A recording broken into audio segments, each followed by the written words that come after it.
Hi అండి, ఎలా ఉన్నారు? ఈరోజు మన రెసిపీ గోంగూర పుల్లకూర. సో ఏంటంటే మన గార్డెన్లో మనం చూసాం కదా, ఆల్రెడీ గోంగూర పచ్చిమిర్చి ఇవన్నీ కూడా ఉన్నాయి కదా. సో వాటితో అయితే నేను ఈ రెసిపీ ట్రై చేస్తున్నాను. గోంగూర పుల్లకూర అంటే కట్టి భాజీ అని కూడా అంటారండి. మీకు ఏమైనా ఐడియా ఉందా?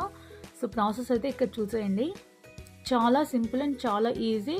ఇక్కడైతే కొంచెం ఆయిల్లో మెంతులు వేస్తున్నాను. మెంతులు ఎక్కువ వేయద్దండి, లేకపోతే చేదనిపిస్తుంది. అండ్ ఆయిల్ ఇవన్నీ కూడా కొంచెం నార్మల్గా కర్రీ కన్నా కొంచెం ఎక్కువ వేస్తే సరిపోతుంది. సో మనకు ఇంగ్రీడియంట్స్ కూడా పెద్దగా ఏం అవసరం లేదండి. ఇంకా గోంగూర ఉంటే టమాటాలు, ఉల్లిపాయ, పచ్చిమిర్చి, అల్లం వెల్లుల్లి పేస్ట్ చాలు, అంతే. ఇంకా చాలా ఈజీగా చేసుకోవచ్చు. బిర్యానీలోకి అయితే చాలా బాగుంటుంది కాంబినేషను. ఇంకా చపాతీలోకి కూడా బాగుంటుంది. అండ్ మీరు బయట అంటే ఫ్రిడ్జ్లో కాకుండా నార్మల్గా బయట పెట్టుకుంటే కూడా ఒక 2-3 డేస్ ఇదైతే నిల్వ ఉంటుంది. సో ఒకసారి మీరు కూడా ట్రై చేయండి. నేను ఇట్లా గార్డెనింగ్ స్టార్ట్ చేసిన తర్వాత అండి, ఇట్లా అవి తెచ్చి ఇట్లా వంట చేస్తున్నప్పుడు చాలా కొత్తగా అనిపిస్తుంది. అంటే మనం పండించి మనం వండుకొని తింటున్నాం కదా అని సాటిస్ఫాక్షన్గా అనిపిస్తుంది.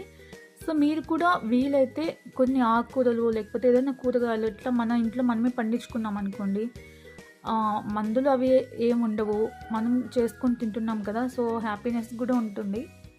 ఇంకా మెయిన్ అండి, మెంటల్ స్ట్రెస్ ఉండదు. చాలామంది స్ట్రెస్ వల్ల హాస్పిటల్కి వెళ్ళడము అది ఇది అని లేనిపోని రోగాలన్నీ తెచ్చుకుంటున్నారు కదా. సో మనకి మెయిన్ మెంటల్ స్ట్రెస్ ఉండదు, రిలీఫ్గా ఉంటుంది.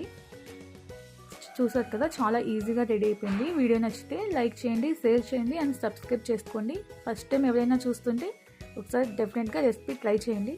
Thank you.